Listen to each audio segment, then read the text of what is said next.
Welcome back to Go Skate School. In this video, I am going to be teaching you about wheels and bearings.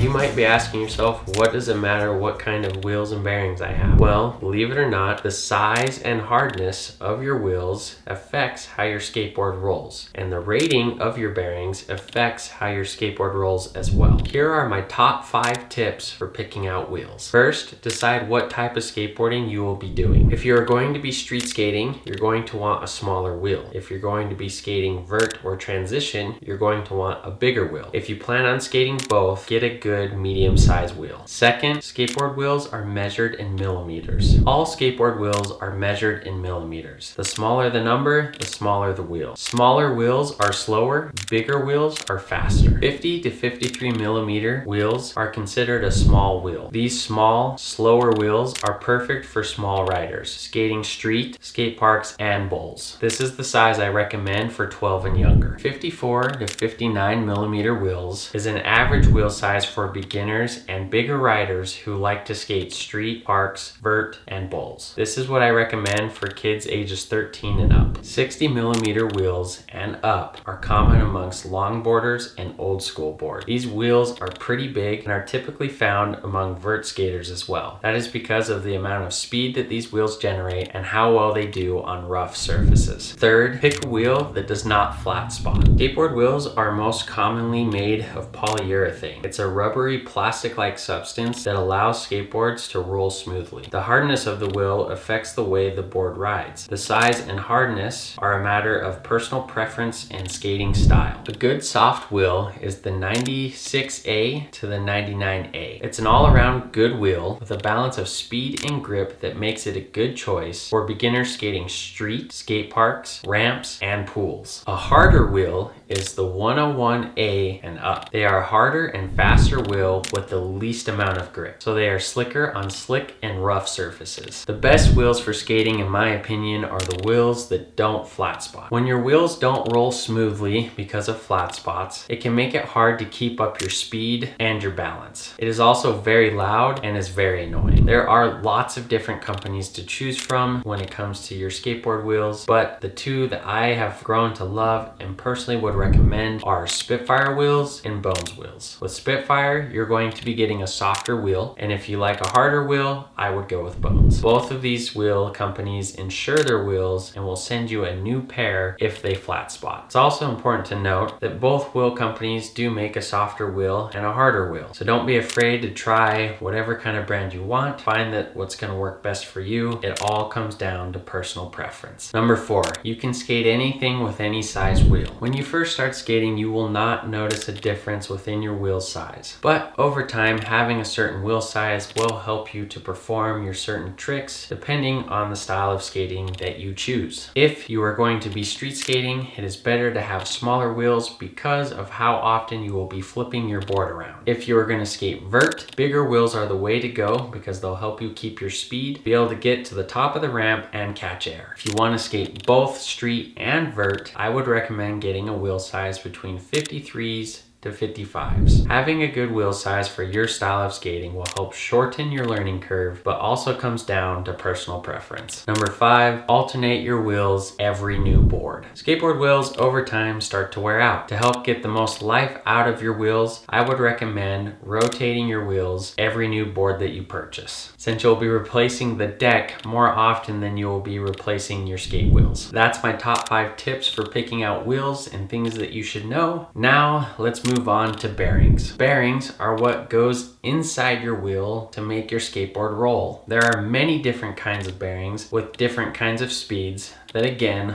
all comes down to personal preference. Bearings are rated on a system called the ABEC rating. These ratings are all based on speed. To keep this simple, we are going to only be talking about the 3 ratings that matter. ABEC 5. ABEC 5 skateboard bearings are standard for most types of skateboarding. This rating gets you a fast speed at an affordable cost. ABEC 7 skateboard bearings are very fast, smooth, and cost slightly more. ABEC 9 skateboard bearings are extremely fast. fast. They are great for downhill skating and skaters that want to move insanely fast. These bearings also cost much more. There are a handful of companies out there that do not use the ABEC rating scale, such as Bones Bearings. Bones Bearings uses their own rating system known as skate rated. Their bearings do not use the ABEC rating system because their bearings are superior in performance. The ABEC rating system ignores many quality factors in which Bones Bearings prides itself. Skate rated bearings are more durable than those on the ABEC system because skate rated also measures the durability of the bearings. I would personally recommend the Bones Reds bearings or the Bronson G2s. Both bearings are a perfect bearing for beginners. I myself have been riding the Bones Reds bearings for as long as I can remember and have never found a reason to upgrade my speed. Also, both sets of bearings are on the skate rated scale and will last you a significantly longer time than other bearings. So that's it for wheels and bearings. Thank you so much for watching, and if you have any other questions, please let me know.